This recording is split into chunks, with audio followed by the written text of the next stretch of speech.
నల్ల జెండాలు ఇచ్చేసేసి మీరు రాజకీయం చేస్తూ ప్రతిపక్ష పార్టీలు అని చెప్పేసి మాట్లాడుతుంటే నేను అందుకని అన్నా ముందుగా నన్ను మాట్లాడమంటే వాసుదేవ్ గారు అధికార పార్టీ యొక్క వైఖరి ఏం మాట్లాడుతుందో బుద్ధన్నా ఉంటుందేమో జ్ఞానమన్నా ఉంటుందేమో ఇది మాకు సంబంధం లేదని చెప్తుందేమో అని చెప్తున్నాయి. మేము అడుగుతుంది కలెక్టర్ని, మేము అడుగుతుంది సిఎస్ని, జగన్మోహన్ రెడ్డిని కాదు. మీ పైత్యమంతా కూడా అర్థమైపోయింది. మీకేం సంబంధం? ఇప్పుడు చేతనైతే పంచమని చెప్పండి, చేతనైతే పంచండి. మేము ఒక ప్రభుత్వాన్ని అడుగుతున్నాం. అంటే ప్రభుత్వం అంటే ముఖ్యమంత్రి ఒకటే ప్రభుత్వమా? ముఖ్యమంత్రి లేకపోతే ప్రభుత్వాలు కాదా? ఐఏఎస్లు లేదా? ఐఆర్ఎస్లు లేరా? ఐపీఎస్లు లేరా? అందరూ బాంఛన్ ద్వారా అని చెప్పి బానిసలను పెట్టుకొని ఈ రోజు జవహర్ రెడ్డి గారి పరిస్థితి ఏంటి? సస్పెండ్ చేయాలి. ఈ పొయ్యే ప్రాణాలకి సిఎస్ని సస్పెండ్ చేయాలి, డీజీపీని సస్పెండ్ చేయాలి. జరుగుతున్న మారణ హోమానికి ఇటువంటి యొక్క దుర్మార్గమైన వైఖరికి ప్రభుత్వం తీసుకుంటూ ఈ రోజున రాజకీయం చేస్తూ ఉంటుంటే మరి దాన్ని ఒత్తాస పలుకుతుంటే ఇదేనా రాజకీయం? ఈ రోజు నీ వేసవకాలంలో గెలవలేరా? వృద్ధుల ప్రాణాలు తీసుకొని రాజకీయం చేసి దాన్ని ప్రతిపక్ష పార్టీల మీద నల్లగుడ్డగా పెట్టినట్టు కప్పితే గెలుస్తారా? గొడ్డలు పెట్టిన ఎట్టయితే వాడుకున్నారో, కోడి కత్తిని ఎట్టయితే వాడుకున్నారో ఈ రోజు పెన్షన్ పంపిణీని కూడా వాడుకుంటారా? మీకేం సంబంధం? మేము అడుగుతున్నాం. రాష్ట్ర ప్రభుత్వానికి సంబంధం లేదు, అధికారులు చేయాలి. ఎన్నికల కమిషన్ ఇచ్చిన డైరెక్షన్ కూడా అధికారులకే. ఎక్కడ పెన్షన్లు ఇంటికెళ్ళి ఇవ్వద్దని చెప్పి ఎన్నికల కమిషన్ ఎక్కడ చెప్పలేదే.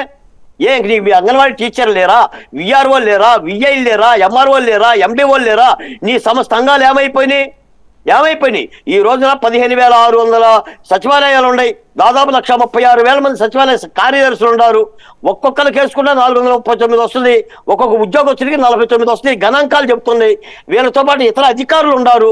వీళ్ళన్నిటితో పంపిణీ చేయకోకుండా మళ్ళీ తగుదులమ్మని చెప్పని రాజకీయాలు చేయటం కోసం వచ్చి శవాల మీద పేలాలు ఏరుతారా? ఇది ఆ శేఖర్ రెడ్డి గారు మీకు అధికార ప్రతినిధా? మీరు లేదా పేలాలు ఏరుకునే మనుషులా? మీరు పెన్షన్ దమ్ముంటే ఇవ్వాలి. మీరు పెన్షన్ సరిగా ఇవ్వట్లేదంటే చంద్రబాబు నాయుడు గారు అట్టిచ్చారు, వైసీపీ అట్టిచ్చింది, టీడీపీ హయాంలో అట్టిచ్చారు, వాళ్ళు ఎంతే ఇచ్చారు. పంచాయతీ ఎందుకు? మీకు చేతుంటే ఇప్పుడు ఈ ఆఖరి విషయంలో కూడా మీరు లబ్ధిదారులకు న్యాయం జరిగే విధంగా చర్యలు తీసుకునేది చేయండి. మీకు ఇష్టం లేకపోతే ఎన్నికల కమిషన్ దగ్గరికి వెళ్ళండి. మీరు తీసుకున్న నిర్ణయం మీద కరెక్ట్ కాదని చెప్పండి.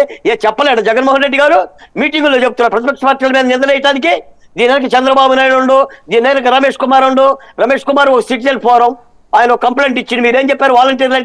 వాలంటీర్లు అంటే మేమే బొడ్డు కోసి పేరు పెట్టామని చెప్పారు. వాలంటీర్లు మా సైన్యం అన్నారు, వాలంటీర్లు మా కార్యకర్తలు అన్నారు. 90% మంది మా వాళ్ళే అన్నారు. మీ వాళ్ళే అన్నప్పుడు ఎన్నికల విధుల నుంచి తప్పించుకోకుండా ఎలా ఉంటారు? ఎందుకు తప్పించరు? కాబట్టి ఎన్నికల కమిషన్ నిర్ణయం తీసుకుంది. మీకు చేత అయితే ఎన్నికల కమిషన్ దగ్గర పోండి, లేదు అంటే తప్పుకోండి. ఈ రోజున మీరు డబ్బులు కూడా ఒకళ్ళు పోయారనేది మీ మీద వస్తున్న ఆరోపణ. కాంట్రాక్టులు 3,000 కోట్ల రూపాయలు మీరు చెల్లించారు, 1,900 కోట్ల రూపాయలు లేదు. లేకపోతే మధ్యాహ్నం దాకా డబ్బులు ఎందుకు రాలేదు? ఇప్పటికీ రాలేదు. నువ్వే చెప్తున్నావు ఇవాళ సగం వస్తాయి, రేపు సగం వస్తాయి, ఎల్లుండి సగం వస్తాయి. ఏంటి సగాలు? ఉన్నాయా లేవా? లేదు తినేశారా? మూట కట్టుకుని నెలకు తీసుకెళ్లారా? 640 కోట్ల రూపాయలు సలహాదారులకు ఇచ్చావే, ఏమయ్యా నీ సలహాదారులు?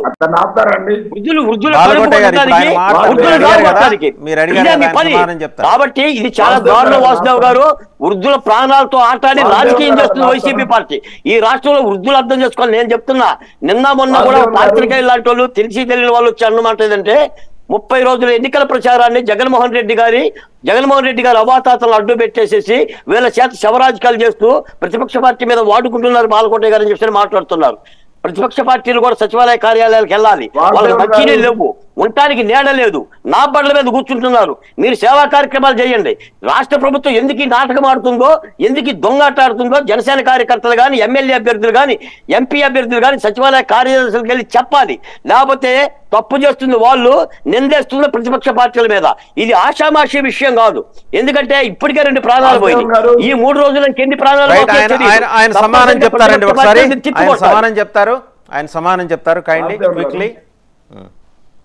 నాకు బేసికల్ గా బాలకోటయ్య గారి మీద ఒక రకమైన గౌరవం ఉంది. బాలకోటయ్య గారు ఆ గౌరవాన్ని కోల్పోవద్దు. నన్ను తొక్కేస్తారంట. నా సంఖలోకి ఉంటాడండి, నా సంఖలోకి ఉంటాడు. వన్స్ అగైన్ తొక్కేస్తా. నోరు వదిలి పెట్టుకొని మాట్లాడు. తొక్కేస్తా.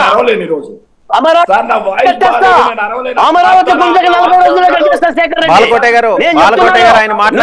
మాట్లాడుతున్నావు. I'm not a TDP, I'm not a Janasena, I'm not BJP. Amaravati గుండెకెళ్ళేస్తా ఎక్కడున్నా సరే లాక్కొచ్చి. బాలకోట కూలీ నా కొడుకుని అందరూ తెలుసుకొని కూర్చో. మళ్ళీ మాట్లాడుతావు. అరే నేను కూలాడు, నువ్వు కూలాడు, నువ్వు కూలాడు, నేను కూలాడు తెలుసు కదా. నేను కూలండి అయితే అసెంబ్లీ